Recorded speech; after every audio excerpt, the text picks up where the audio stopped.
This is the Transformers Dramatic Capture Series Triple Takeover by Takara Tomy. And now T-Spark. I've been seeing that logo for some of the Takara Tomy releases. Is that the new Takara Tomy sub-brand of Transformers? You see the main logo right there, and Takara Tomy. No Hasbro logo anywhere. So this is yet another of the Dramatic Capture series by Takara Tomy. It is their rendition or their version of the G1 Generations figures that have been previously released. And for this triple takeover, we have Starscream, the Coronation Starscream. We've got Blitzwing, and we've got Astrotrain. You can actually open the sleeve. This one I picked up from Robo in Singapore, and I was able to select through several stocks that the owner had, and I picked the one that I liked, and it comes out in this. This is the main box. Okay, there's no tapes or anything. You're free to open it, and you open it up, and they have the sort of pseudo half clamshell inside. For this review, we will be focusing on Astrotrain. And here is the Dramatic Capture Series Astrotrain out of the box. And man, I'm loving the look of this guy. He is easily the best version of Astrotrain for the mainline generation series of Transformers figures we've had from Hasbro and Takara Tomy. Among all the three, I think he is sadly the weakest of the three. Not to take anything away from this figure though, it's still an amazing figure, but this version does come with a lot of mold degradation. There's a lot of looseness to him. But I am loving the cartoon accurate colors, the lack of that battle damage paint apps that we've seen from the Siege and Earthrise versions. I just love that. I love the clean look and the colors. They really make this figure pop. Head to toe, the figure still stands at 16 centimeters tall, or about 6 1/3 inches tall. For comparisons, here he is with fellow leader class figures from the Generations line. We've got from the same 3-pack, we've got the Dramatic Capture Series Blitzwing. Also from Takara Tomy, the Dramatic Capture Series Earthrise Soundwave. And just for fun, here he is with the Blocky's Defender series Devastator, fully assembled. And I put them together because in the movie, the 1986 Transformers the movie, you'll recall that Astrotrain carried all the injured Decepticons, including Devastator. That was actually fit inside him in his shuttle mode, or space shuttle mode. And that's a lot to do with mass shifting and all that. But this Blocky's Devastator, assuming that he would actually fit in Astrotrain, this could actually be a very good, well-scaled Devastator for Astrotrain. Now the figure comes still with his 3 guns, the 2 left and right sort of null ray blasters. It can also be handheld blasters, and his sort of G1-ish styled blaster, main blaster. The plastic does feel cheap. It looks very pale purple plastic, but they're very solid, very, very premium, so nothing to worry about that. What he does not come with, though, is his coal caboose weapon storage, like a box type of caboose that you attach in train mode in his weapon storage. He does not come with that anymore. Had they put that, the budget wouldn't be enough to fit all 3 leader class figures in one set. And I'm kind of glad they didn't add that. That was pretty useless to me. They were trying to sell this as a leader class, not because of his size, but because he was probably somewhere in between a Voyager class and a leader class in terms of cost and price point. They upsized it to a leader class and they added that caboose. As far as the details go, the molded details of the robot mode and all the sculpting here, they come out very nicely. They just really pop with this new cartoon accurate color of gray and purple. I'm really loving this. Is Decepticon purple at its finest. You've got some silver highlights here and there, red, yellows. Very, very nice. Even that head sculpt, man, that is as good as it gets, folks, for Astrotrain. Now, I did mention earlier there was some mold degradation, which really was a bit of a downer for this figure. As you can see, the wings, they're not super loose, but they're a little bit more loose than I would have preferred. Especially this one that loves to untab The arms, some looseness there. Legs are still pretty tight though, but when you transform him, as we will see later, the hinges for the transformation joints, there's a little looseness to it.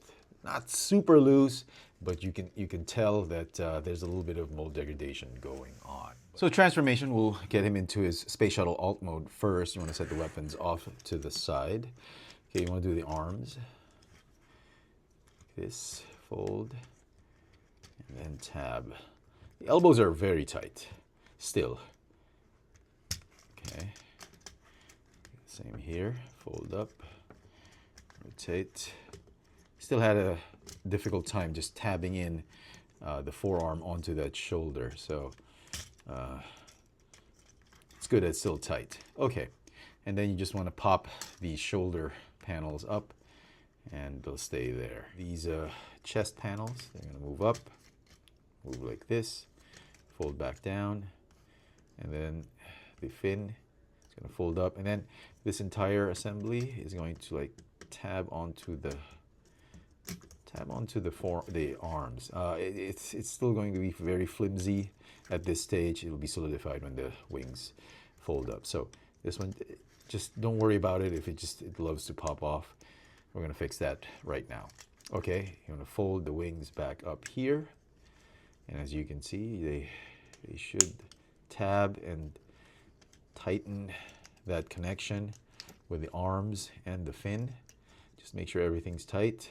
And then the thrusters back here, they're going to just pop and just fold over those arms. Okay, there we go. Now these panels, they're going to fold back up. That should solidify that waist from swinging left and right. Okay, and then these side panels, you want to just straighten them out, fold them out, rotate a bit, and fold them back in.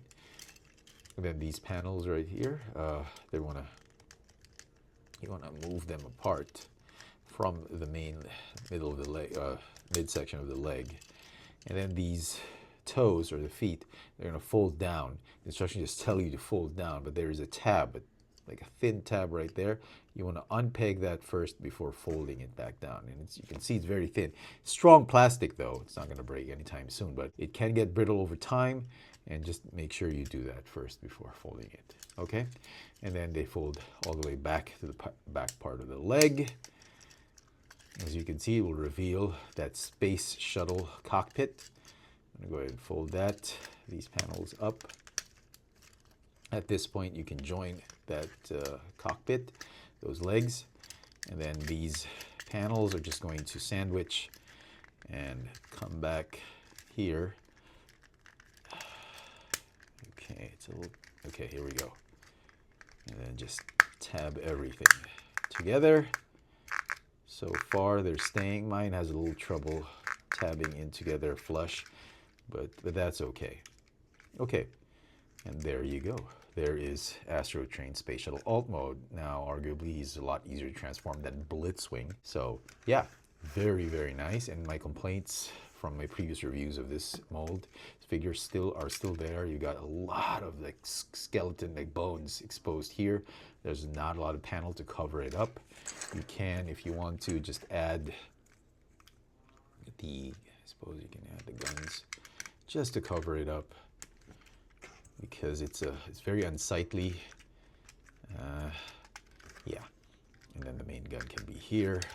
Yeah, that could work, but yeah, the instructions don't tell you how to store these weapons in alt mode, but if you have had this figure before, you'd know where to store them. So yeah, color-wise, it's a great representation of the cartoon Astrotrain back in the 80s. I'm liking it. Even the details right here, you can see how the purple just blends in with the gray. Oh, I'm loving this one.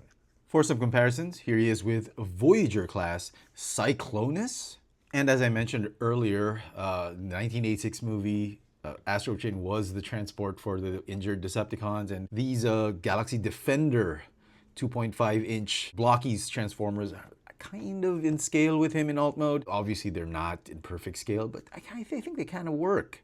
Especially Megatron. Look at this with Cyclonus. If we do get Galvatron in this series of Defender figures, he will scale beautifully with Cyclonus. You can see with some imagination, you can kind of see him fitting inside that cockpit. But for display purposes, these smaller blockies figures will fit nicely in a display with something like Astrotrain in alt mode.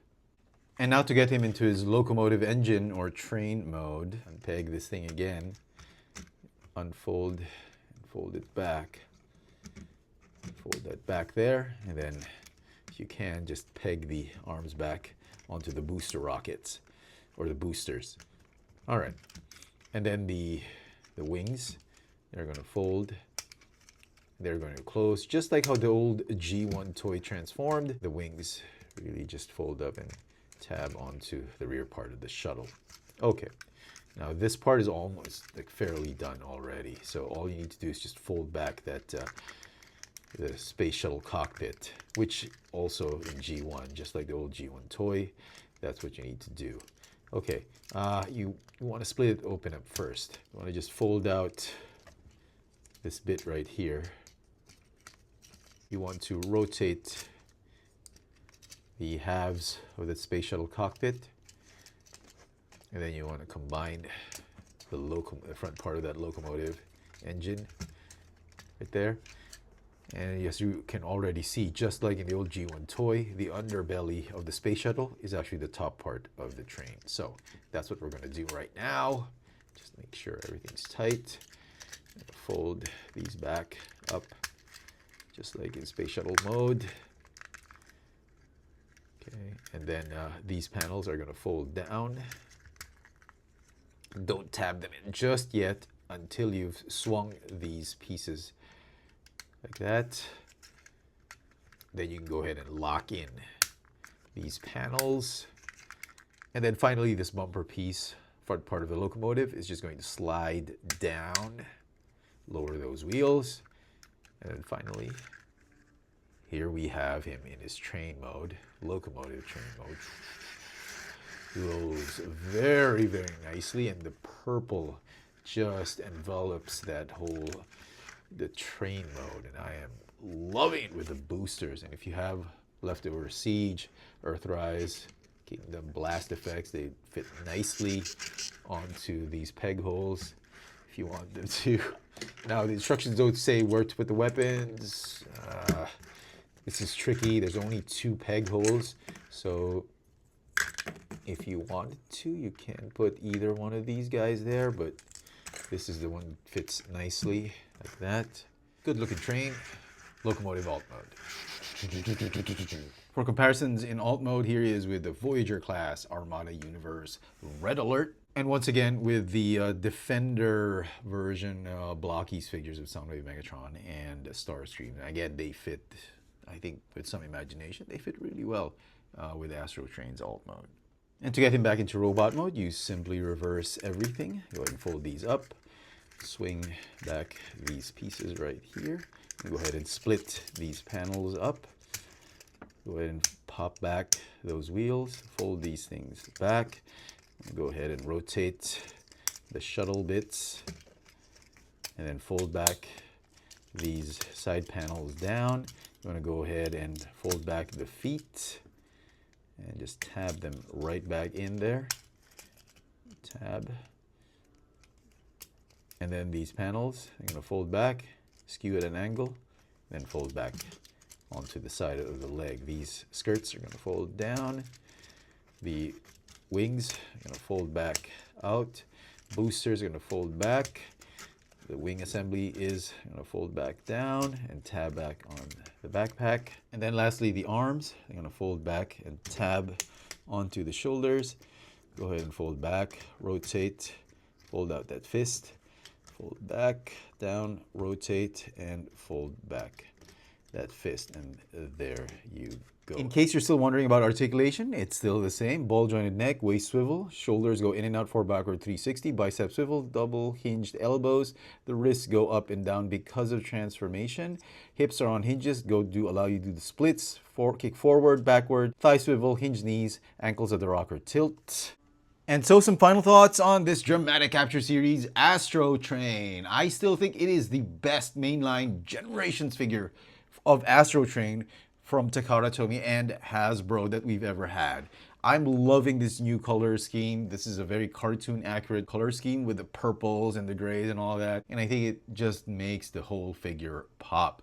Now, the figure does have some mold degradation. It is unfortunate, but the figure still holds up well to this day, I think, despite that mold degradation. I love the fact that he no longer has the battle damage paint apps, and he no longer has that coal caboose weapons storage accessory that the old War for Cybertron trilogy Astrotrain has. And I think we don't really need it. We just need all of these. Even the guns. I think one gun will suffice, but I'm glad they kept the other two guns. The figure is still going to get a 10 out of 10 for me. Let me know in the comment section what you guys think of this dramatic capture series. Triple Takeover, I guess leader class, Astrotrain. Hit that notification bell so you never miss out on any of my latest video reviews. And if it's your first time here, please subscribe. Thanks for watching.